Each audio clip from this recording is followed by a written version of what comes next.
Let me play y'all a little something Jermaine Dupri said on Earn Your Leisure. 100% writer. Right. So, like, say if it's like Kriss Kross' first album, or Kriss Kross all of the album, I wrote, with the first album, I wrote everything on the album and produced everything on the album. So, therefore, that's 100%. Like, therefore, I get 100% of every piece of the pie that's coming from this publisher, right? All right. So just so you're understanding, he said he wrote everything on the album and produced everything on the album. So when publishing comes in, he gets 100%. That's going to be important. Just remember that. So that's what I'm saying. So soon as Kriss Kross sold 2 million, it was $1 million at my door. $1 million from the. But they sold 2 million. They sold 2 million records in like 2 weeks. From publishing, just from publishing, it was $1 million. Yeah, it was $1 million already. Like it's because it's like they say it's in the pipe. They call it, like, you know what I mean? It's in the pipeline. So once you start selling records like that, the money, the people, everybody know the money is there. And then, so then people just start showing up like, yo, I give you, you know what I mean? If you, let's do 50% of your publishing, we give you $1 million advance, That's when advances start, because they can see the money. If you own the label and you're getting the masters, and then you write the music and you get in the publishing, and then you produce the music, so you're getting all the money. You don't get all the money. What else is there to get? I mean, by the way, you get a significant amount of money, a large, but you get a significant amount of 100%. Okay, so first he contradicted himself. And I'm a Jermaine Dupri fan, so I know this is about to be ugly. Jermaine Dupri, I just got it cold, real shit. I'm sorry. That's what I do. Jermaine Dupri said he get 100%. Then he said, no, you don't get 100%, but you get a significant amount.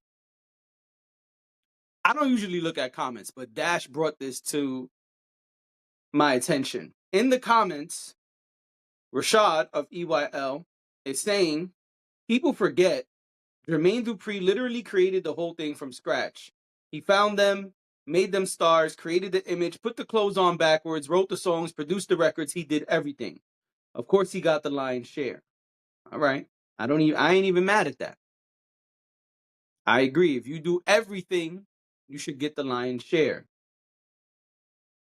Jermaine Dupri responded and said, I told you people don't understand this, but it's because they've been following and listening to so many people that don't do this. They can't even believe it's possible. I believe it's possible. I believe Jermaine Dupri is that dude. I believe Jermaine Dupri writes and produces for many people. It's part of why he's in the Songwriting Hall of Fame, right? But let's just speak a little bit about what happens in this industry. I tell y'all all the time up here, this is a predatory industry. Now, some people will say, hey, he looked out. He took 2 kids off the street and he hooked them up. He made them popular. He made them money. He changed their lives. That is one perspective, yes. Here's another perspective. Another perspective is you got to go out there and perform and go on tour and go on shows and go on interviews. And I'm going to get the lion's share of the money. That's another perspective. I'm not saying that either one is right or wrong. I'm just saying there's 2 perspectives here. And maybe there's more. But I just want to show that there's multiple perspectives. Now, why am I bringing all of this up and playing this clip is because we get on a lot of people about their industry practices, right? About the ethics in the hip-hop industry.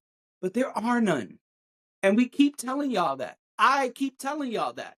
We see time in and time out people who take most of the money. People who own the label and are getting the masters. And the artist is not. This is not new. This goes way, way, way, way back. In fact, if you watch the movie Ray, when Ray goes and signs to CBS, he says, yeah, I want my masters.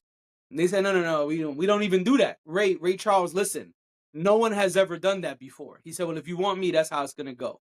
Because that is the normal practice.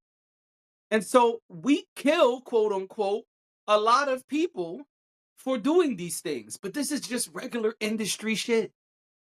And the more the label is involved, the less the artist does, the more they're going to get fucked. the less they're going to get, the less ownership they're going to have because they're doing less. But this is a normal industry practice. When you're a songwriter, and I learned this from Neo, when Neo was doing interviews, when he started gaining major popularity after his first album, Neo was talking about how labels hire songwriters in bulk, and you get assigned to a team. And so, for example, you'll be on the Sony R&B writing team, and you just write songs. That's your job. You come in and you write songs constantly for Sony's R&B division. Sony will then take those songs and get them to artists that they feel it could fit well with, that could fit the album they're working on, that could fit the image they're putting together for them. And Neo said the songwriters really didn't get paid much. It's part of what made him want to be an artist. It's something he already wanted to do. And I'm paraphrasing, by the way, because this was a long time ago. I don't remember everything word for word. But basically, Neo said he already thought about being an artist. And when he started writing hits like I Don't Want to Know and things like that, other records that he wrote that were smash hits, he's like, man, I should be doing this myself. I would get paid more. I say that to say a lot of these artists today don't write their songs. Neo said they hire tons of writers. We talk up here about how the women in hip hop are not writing their records. A lot of the R&B artists throughout history are not writing their records. So then the ownership decreases. The amount of money you get decreases. The label is always going to win. And we kill a lot of people about this, but we don't kill Jermaine Dupri. Why? Why are we not scrutinizing Jermaine Dupri if we scrutinize everyone else? I'm not saying that we should or should not. I'm just asking the question of why.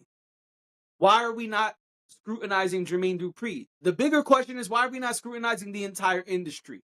Why do we cherry pick who we want to talk about in hip hop? Oh, never sign a bad boy because they do this. Oh man, Birdman. Oh, it's crazy what Birdman was doing.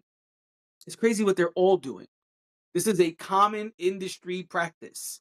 And if you remember when we spoke about one of the last Diddy docs, the quote unquote 50 Cent Netflix one, they speak about how mostly Diddy learned those things from Andre Harrell, an industry giant. This is the industry. This is how it goes. I think we need to stop cherry picking who we scrutinize and really just focus on the industry and the predatory nature of the industry. That's what I think.